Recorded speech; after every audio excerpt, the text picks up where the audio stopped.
Beneath the polished surface of America's history lies something most would rather not see. Beyond the battles, beyond the triumphs, there are families who became prisons and lineages that turned into cages.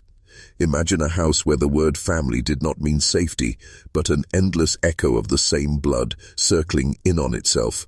A place where marriage was not a choice, but a demand of survival, where a brother's hand could become a husband's, and where a child was born not into hope, but into a legacy of decay. Tonight we walk into the shadows of one such family, a clan that became infamous not for its wealth or its power, but for its bed. One family, one bed.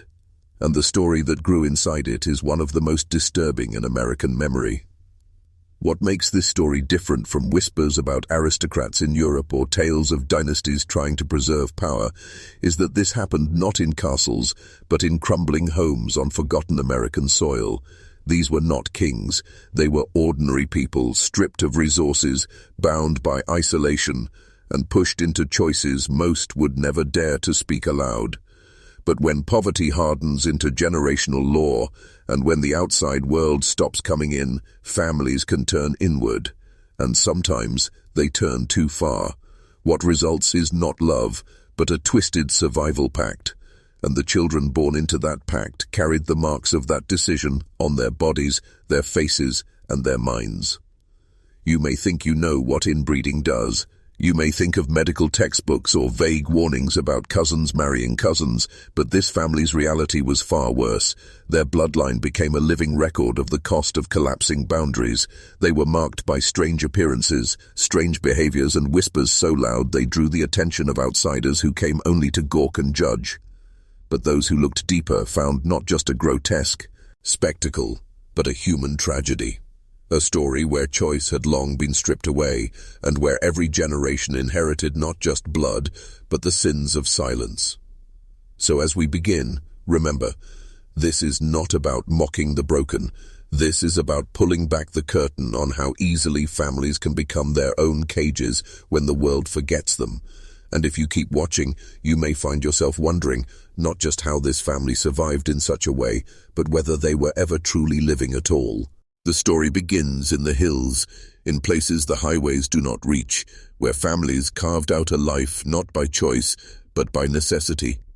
The family we speak of was already marked by poverty, already cornered by isolation. The land they lived on offered little, and the outside world offered even less. In such places, generations fold in on themselves, the family tree not branching outward, but curling back like a withered vine. Marriage options were scarce, neighbors distant, and the family name began to turn inward. What may have started as cousins marrying cousins soon became brothers taking sisters, uncles taking nieces, and the cycle tightening until it could no longer be untangled. By the late 19th century, records already hinted at the strangeness. Local churches kept notes on marriages that never should have been, births that raised questions no one dared to voice. Whispers followed the family at markets, though they seldom appeared. When they did, people noticed the differences: eyes that didn't quite meet the gaze, speech that came halting, movements that seemed unnatural. But most of all, they noticed the way the family clung to each other, as if the outside world had no claim over them. Outsiders turned their faces away, but the damage was already written in the lineage.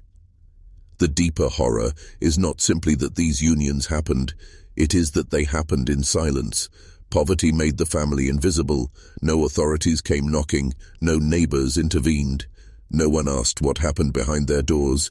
The home became both cradle and coffin, a place where each new generation carried the scars of the last. And in that silence, the family's blood grew heavy.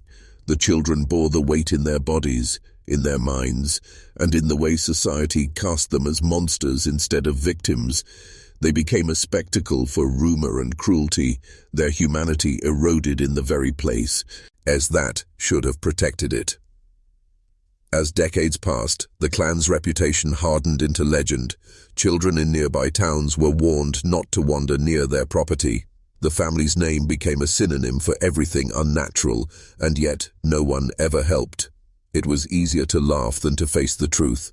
Easier to treat them as a sideshow than to confront the poverty and neglect that created them.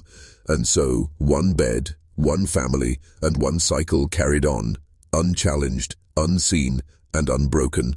By the mid-20th century, the family had become a secret spoken only in whispers, and yet those whispers grew louder.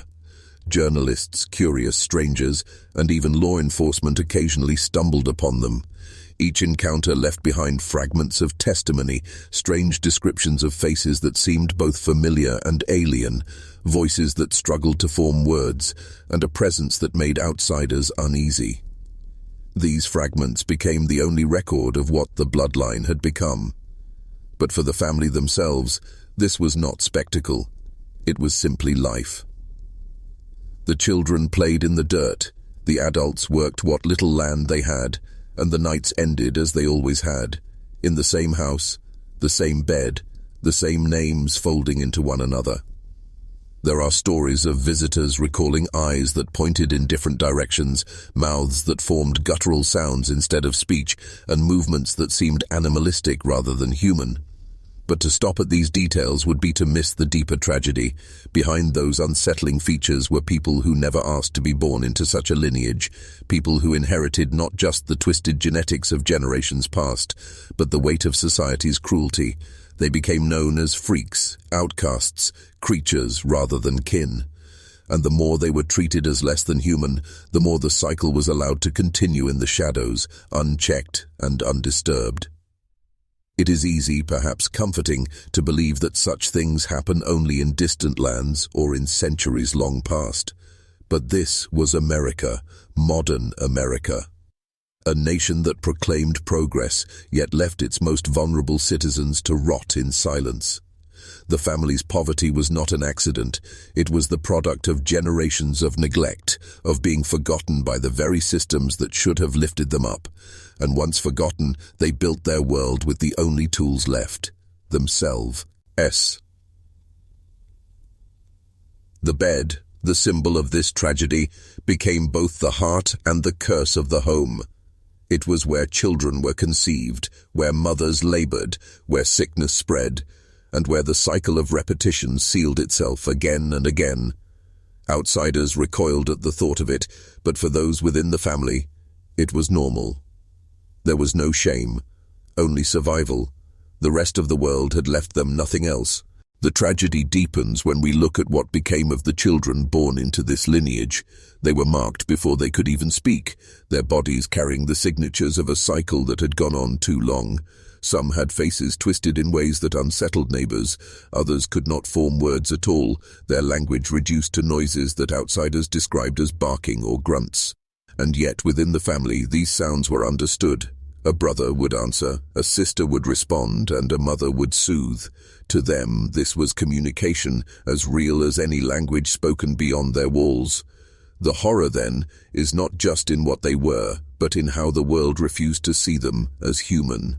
Visitors who dared step onto their property spoke of yards filled with junk, of barefoot children hiding behind doors, of gazes that seemed both curious and afraid.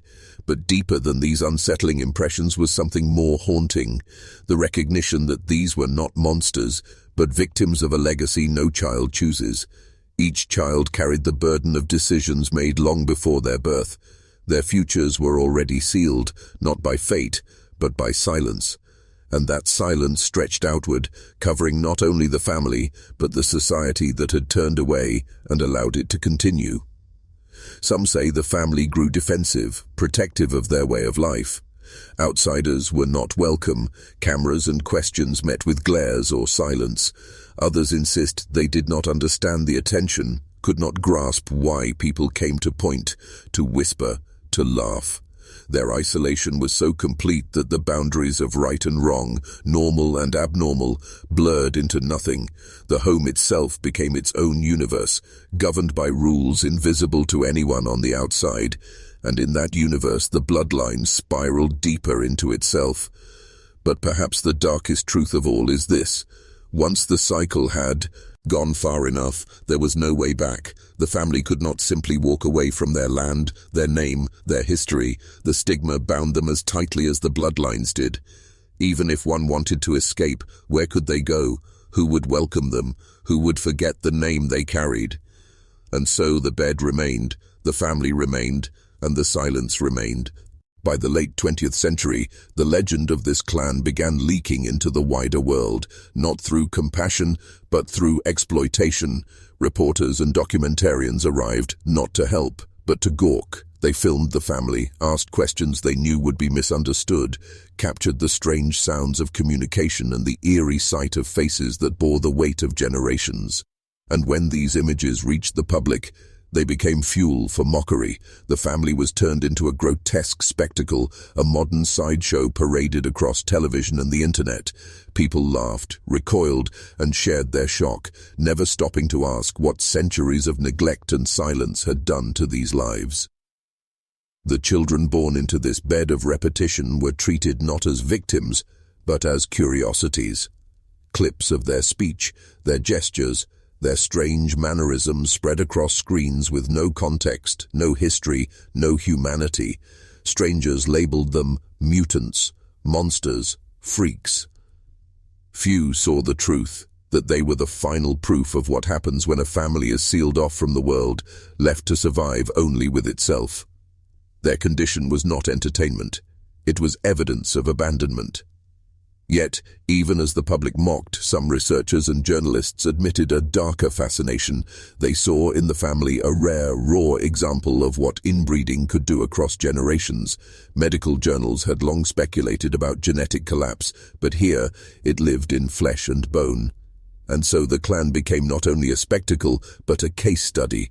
Scientists took notes, photographs, measurements. The family, who had once been invisible, were now trapped under a magnifying glass. They had been forgotten for generations, and now they were remembered only as a warning. But warnings come too late. By the time the cameras arrived, the damage was already done. There was no reversing what had been inherited, no untangling the twisted tree that had grown in isolation. And while the world pointed and whispered, the family continued as they always had, behind their doors, in their yard, in the same bed that had bound them together for decades. Outsiders saw horror, but inside, it was simply life.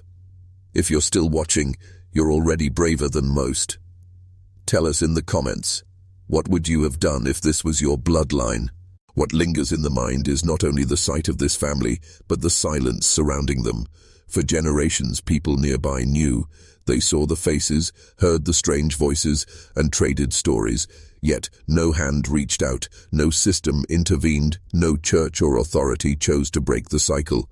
The clan was left to itself, buried alive in poverty and shame, and the land around them became a kind of prison without walls. What does it say about a society that would rather whisper about a family than rescue them? What does it reveal about human nature? That suffering becomes spectacle and tragedy becomes entertainment. The family's bed, the one symbol of all that went wrong, was not only a piece of furniture but a tombstone in wood. Every child born there carried a piece of that legacy. Every generation added to the weight of the last. And still, life carried on. They cooked meals, they tended to what little they had. They laughed in their own way, and they survived. Because survival was all they had ever known. The outside world judged them as broken, but inside the family, they were simply living within the only reality they had ever been given. That is the most haunting truth of all. What we see as horror, they may have seen as normal. Some genealogists who traced their lineage found that their family tree no longer resembled a tree at all. It looped back upon itself, circling endlessly, the same names appearing again and again. A father was also a cousin, a mother also a niece, and the web became so tangled it could no longer be unraveled. In this collapse of bloodlines, we glimpse something unsettling about humanity itself. Without connection to the wider world, without fresh roots or branches, families do not grow. They devour themselves. And so this one American clan became the embodiment of that collapse, not royalty, not aristocrats, but ordinary people trapped by geography, poverty, and silence. They became a mirror held up to the darker side of America's forgotten corners, where progress never reached, and where families lived and died unseen. To speak their story now is not to laugh, but to remember that neglect breeds monsters, not in the people themselves, but in the world that turned its back.